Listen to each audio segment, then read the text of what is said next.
In a world where people are encouraged to speak out, to share, and to explain themselves, the wisdom of the Buddha quietly points in a different direction. He taught that silence is not emptiness, but clarity. Today, excessive sharing has almost become a habit.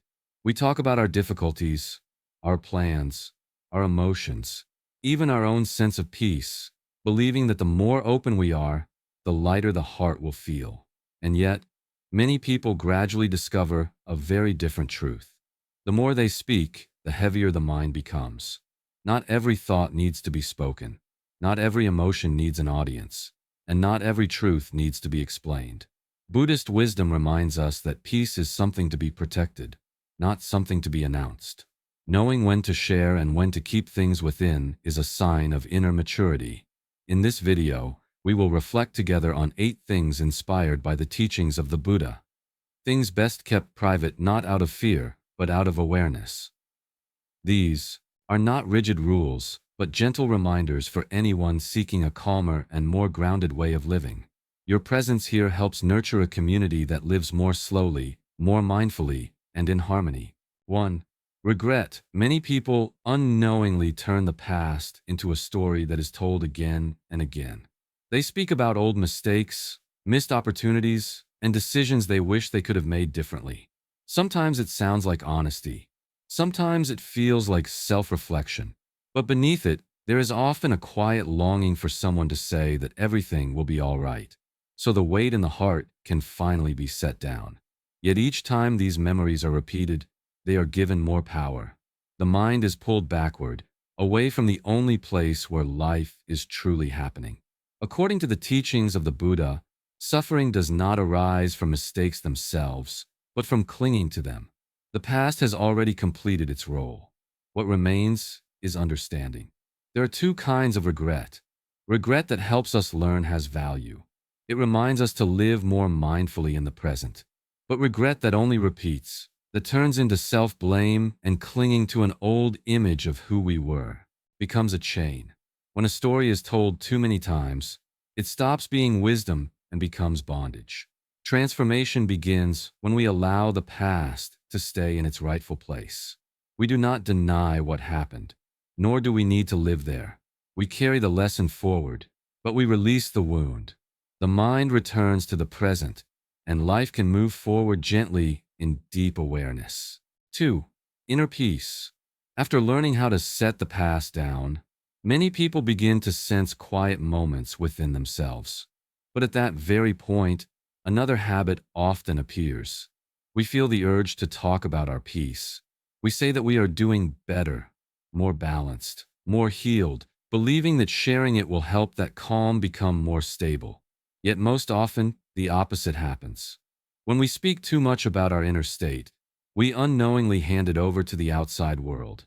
Every comment, every look, every question has the power to gently disturb the mind. Peace begins to depend on the reactions of others, on whether they understand or believe us. According to the teachings of the Buddha, peace does not arise from being understood, but from letting go. Letting go of the need for recognition. Letting go of the desire to be assured that we are on the right path. This detachment is not coldness, but freedom. When we no longer need agreement, the mind becomes steadier. Think of peace as a small flame. That flame is meant to warm and to illuminate, not to be displayed in the wind. The more it is exposed, the easier it is to extinguish. When it is protected in quietness, it has time to grow stronger. And when we no longer need to say that we are at peace, we begin to live from that peace. It flows into our words, our listening, and the calm presence we carry into the world. 3. Material success. Material success is often seen as something that should be shared. In modern life, achievements are announced, milestones are displayed, and possessions become signs that we are moving in the right direction. When we see others succeed, we compare. And when we ourselves achieve something, we often feel the need to let the world know. At first, sharing brings joy. It feels like recognition for the effort we have put in. But gradually, a subtle shift takes place. Attention appears. Envious glances mix with expectations. Connections grow more tense. The success that once brought ease now makes the mind alert and defensive. According to the teachings of the Buddha, suffering arises when we cling to what we have and identify ourselves with it. When human worth is tied to achievement, peace becomes conditional. There is always someone with more, someone moving faster, someone being seen more. In that state, the mind has no place to rest.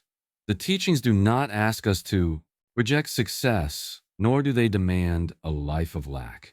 What is offered instead is clarity. Success does not need to become an explanation for your value.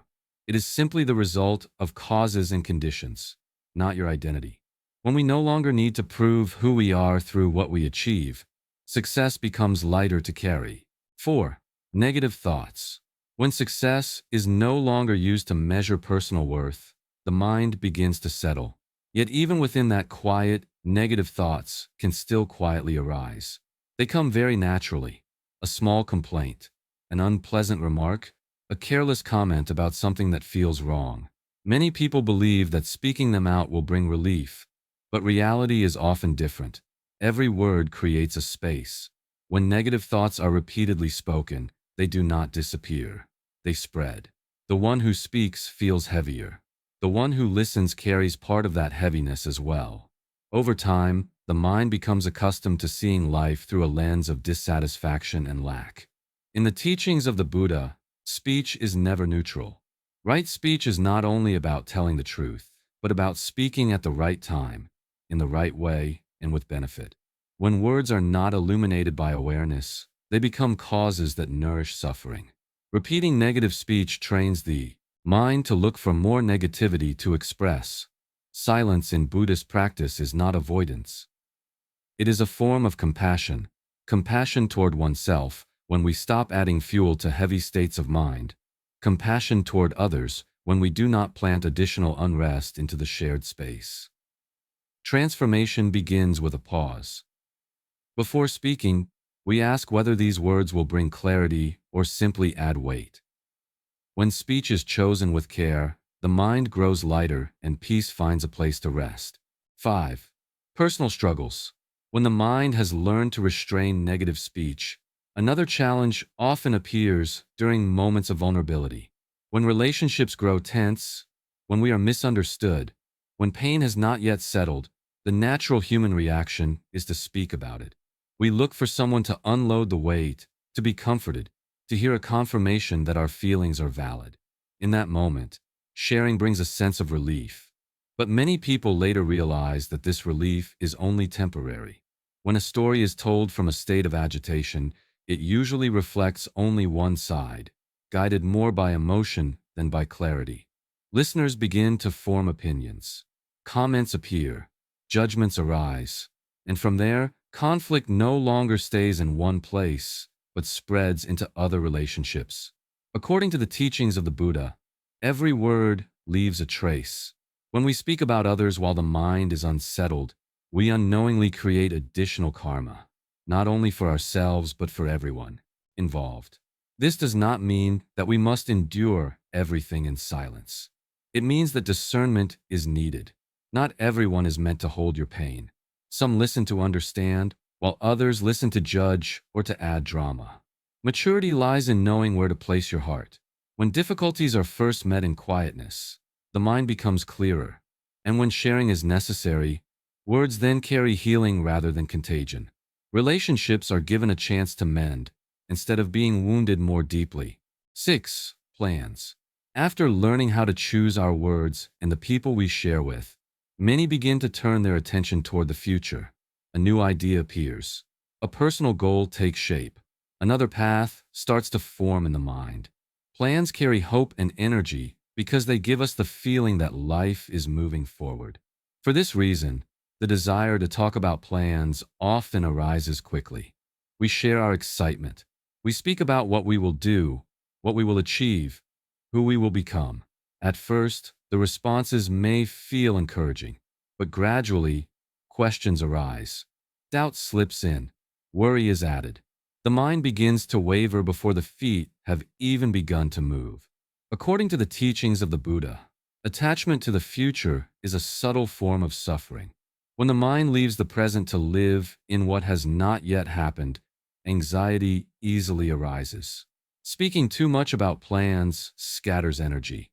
Instead of acting, we begin to carry the opinions, expectations, and gazes of others. The teachings do not ask us to abandon our dreams. What is emphasized is awareness in how we nurture them. Quiet action is often steadier than loud promises.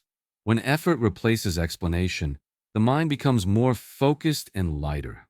Work first. Let results speak for themselves. When attention is fully placed on what needs to be done today, plans gradually take form without the need to defend or justify them. In that quietness, the path becomes clearer. 7. Vulnerabilities. When plans are held in quietness, the mind gradually becomes more sensitive toward itself. And within that sensitivity, personal vulnerabilities begin to surface. Fear, insecurity, painful memories, or the feeling of not being enough can sometimes rise very strongly. The natural human reaction is to open up, to want to be understood, to speak in order to feel less alone. Yet not every act of opening leads to healing. Many people confuse vulnerability with sharing without discernment. When weaknesses are placed in spaces that are not yet safe, what is already fragile can be hurt even more deeply. Words spoken in trust are sometimes misunderstood, misjudged, or remembered in ways that offer no support.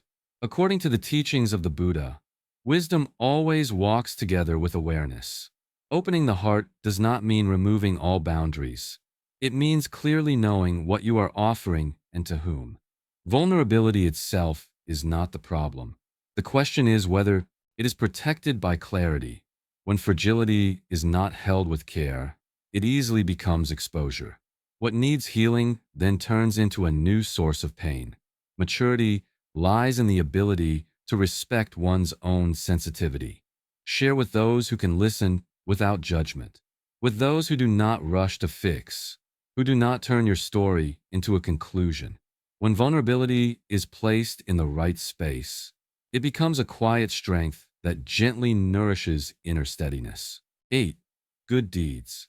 After learning how to protect our own vulnerabilities, many people begin to turn their attention outward through acts of kindness. Doing good brings a sense of warmth. Helping someone, sharing what we have, giving our time and energy for others.